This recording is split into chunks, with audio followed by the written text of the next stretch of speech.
Assalamualaikum warahmatullahi wabarakatuh. Halo guys, welcome back to my YouTube channel.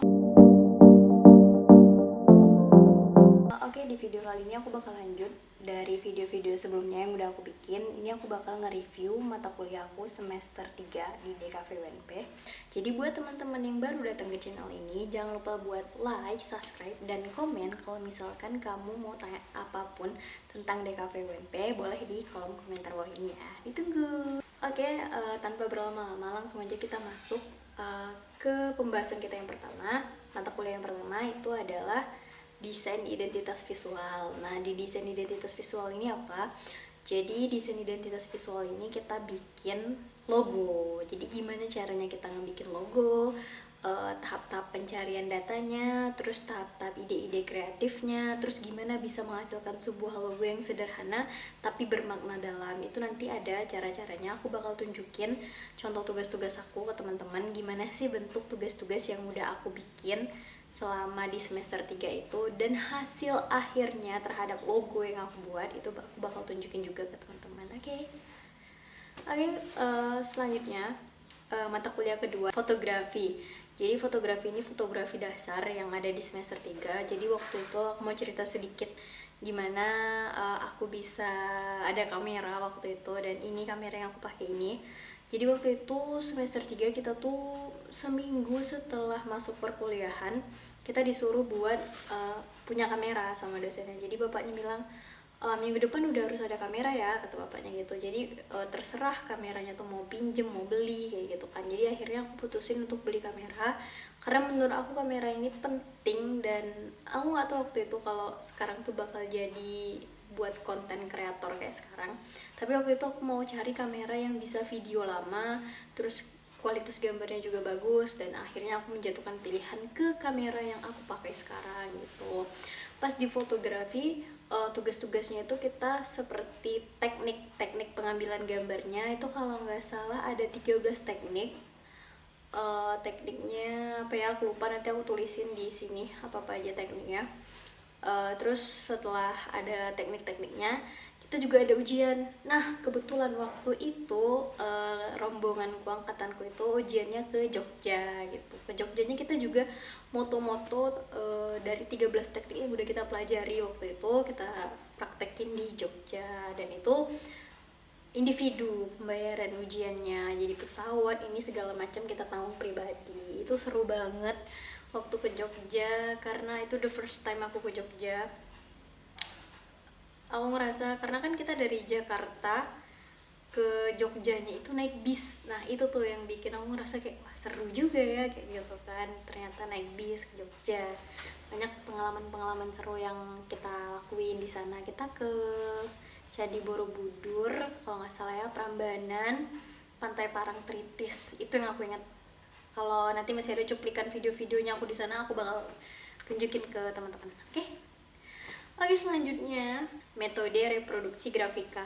Nah, jadi di mata kuliah ini kita ngapain aja? Di mata kuliah ini tuh kita kayak anak produksi grafika gitu deh waktu aku SMK.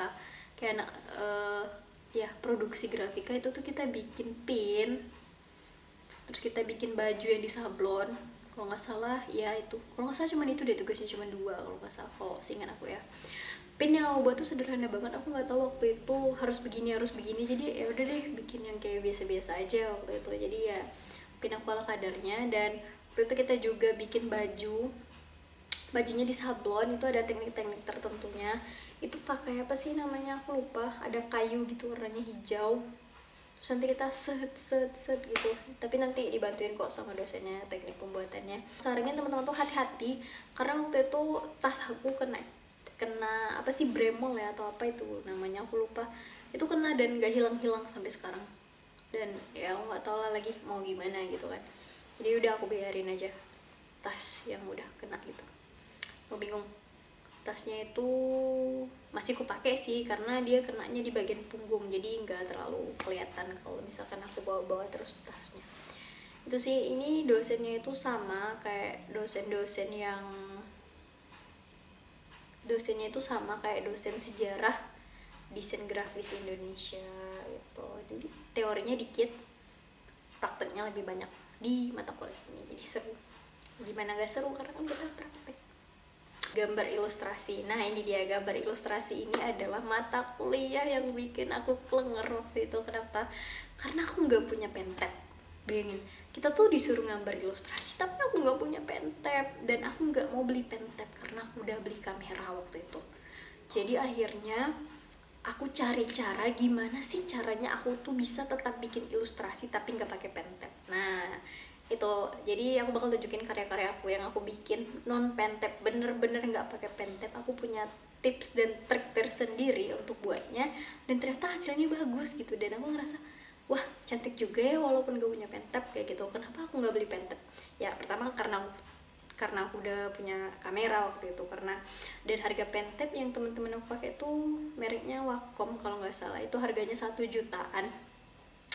Dan aku kayak aduh belum tertarik lah beli ini kayak gitu kan. Akhirnya coba berpikir lebih keras gitu kan, akhirnya dapet deh cara bikin ilustrasi nggak pakai pentab. Kalau misalkan teman-teman mau tahu gimana caranya, aku bakal bikin di video selanjutnya khusus untuk cara bikinnya itu aja. Oke, stay tune terus ya. Dan dosen yang ngajar aku waktu menggambar ilustrasi itu dosennya enjoyable banget, asik banget. Gimana teknis tugasnya? Jadi teknis tugasnya gini, kita tuh pakai lotre gitu. Nah kalau nggak salah ya kita pakai lotre, jadi per kita tuh bakalan beda gitu nah dapatnya waktu itu. Jadi waktu itu misalkan aku dapat ini nih, kamu dapat itu, terus kita bikinnya beda gitu. Waktu itu kalau nggak salah ada yang dapat makanan, kalau nggak salah ada yang dapat makanan luar negeri, ada yang dapat makanan Indonesia, terus dibikinin versi ilustrasinya gitu. Itu yang waktu menggambar ilustrasi. Pokoknya seru banget waktu mata kuliah ini, karena yang aku bilang tadi, aku bikin ilustrasi tanpa pentab. Serius ini seru banget, dan nilaiku juga nggak jelek-jelek banget, lumayan lah kayak gitu kan untuk yang menggambar tanpa pentab. Pasti teman-teman penasaran kan, makanya ikutin terus video-video aku. Jangan lupa di subscribe kalau kamu belum juga subscribe, karena aku bakal kasih info-info menarik di video-video aku selanjutnya. Oke, next di selanjutnya itu ada periklanan dasar. Nah kalau periklanan dasar ini dia teorinya tentang ngebahas mengenai iklan. Ada nanti ambient media, ada nanti above media, ambient, above, pokoknya ada media lini atas, media lini bawah, itu bakal kita bahas di sini. Dosennya waktu itu aku dapetnya cewek, itu seru banget dosennya, enjoy. Dan aku tetap duduk di nomor 2 waktu itu, karena nomor 1 terlalu dekat sama meja dosennya, jadi nggak enak aja gitu kan. Jadi akhirnya aku duduk di nomor 2 gitu di periklanan dasar. Oke, selanjutnya itu adalah mata kuliah sejarah pemikiran modern. Nah di pelajaran sejarah pemikiran modern ini kita tuh belajar sebenarnya pemikiran modern tuh datangnya dari mana sih? Bener nggak sih dari barat atau dari timur gitu? Dan waktu itu aku jawab dari timur, karena aku baca beberapa referensi dan lebih ke timur gitu. Nah sebenarnya orang-orang barat tuh menjajah yang timur itu, barulah nanti dia klaim kalau itu tuh dari dia gitu. Pokoknya banyak deh seru yang sejarah pemikiran modern. Ini tuh dosennya ngajak kita berpikir logika gitu sih.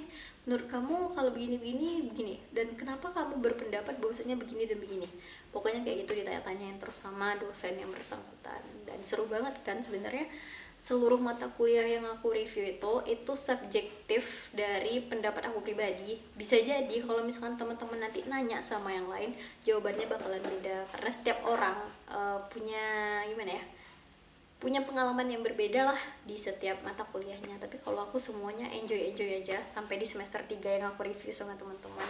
Walaupun ada masalah sedikit mungkin di bagian teknis, aku tetap bisa bikin tugasnya gitu. Oke, next. Di video selanjutnya. Oke, next, mata kuliah selanjutnya yang bakal aku review adalah sejarah kebudayaan Indonesia. Nah di mata kuliah ini aku diampu oleh seorang dosen wanita. Itu pas aku awal-awal masuk, aku tuh takut banget sama dosennya, karena aku pikir dosennya tuh bakal tipikal yang suka marah gitu kan. Ternyata enggak, dosennya tuh asik banget, humble banget sama mahasiswanya. Terus juga makin kesini ternyata mata kuliahnya tuh asiknya gimana, karena kayak yang aku bilang sebelum di video sebelumnya, kita tuh kayak main logika gitu waktu bikin mata kuliahnya gitu kan. Waktu kita bikin makalah, coba masukkan pemikiran pribadi kalian, jangan ambil dari Google mentah-mentah dan diolah lagi gitu kata ibunya. Pokoknya seru banget ya sejarah kebudayaan Indonesia ini. Dan waktu itu pas keluar nilai aku tuh T, aku kaget. Terus aku bilang sama ibunya, aku lapor gitu kan, Bu kenapa nilai saya gini gini gini gini. Akhirnya aku nemuin dosennya, ternyata ada satu tugas aku yang kececer waktu mata kuliah itu. Dan waktu itu bukan aku yang ngumpulin itu adalah ketua kelas. Akhirnya kata ibunya, ya udah deh coba kamu bikin lagi. Terus aku bilang, gimana kalau aku print aja yang udah itu Bu. Ya udah, kamu print aja tugasnya, kamu kumpulin ke saya gitu. Akhirnya aku print tugasku, aku kumpulin lagi ke ibunya, dan tara, tugasku selesai, nilaiku bagus. Yeay, aku suka. Oke, untuk kuliah selanjutnya yang bakal aku review adalah kewirausahaan, dan ini adalah mata kuliah umum, dan dosen yang waktu itu mengampu aku adalah Pak Yohandri dari FMIPA. Serius ini bapaknya asik banget. Gimana gak asik? Dia tuh kalau cerita tuh selalu cerita memotivasi kita. Dia cerita dia dulu keluar negeri, dia cerita gini, dia cerita gitu. Dia cerita kita tuh, kamu tuh harus jadi mahasiswa yang rajin kalau ke kampus, kalau belajar ya harus gini-gini. Terus kamu tuh harus berani mencoba, coba deh kamu buat PKM ini. Dan akhirnya waktu itu aku mau ikut ambil beasiswa PPA, dan syaratnya itu adalah bikin PKM, dan format yang aku ambil itu adalah format dari bapaknya, dan ternyata aku lulus. Yeay, seleksi internal se-UNP aku lulus, alhamdulillah. Kalau misalkan teman-teman mau tahu gimana caranya lulus PKM, aku bakal bikin lagi di video selanjutnya gimana caranya lulus PKM dan gimana caranya lulus beasiswa PPA. Aku bakal kasih tahu ke teman-teman gimana sih caranya. Kalau teman-teman penasaran, makanya ikutin terus video-video aku, jangan pernah ketinggalan, makanya di subscribe, like, and comment, dan bunyiin loncengnya biar teman-teman gak ketinggalan notif dari aku. Oke, mungkin itu aja video dari aku, kurang dan lebihnya aku mohon maaf. See you.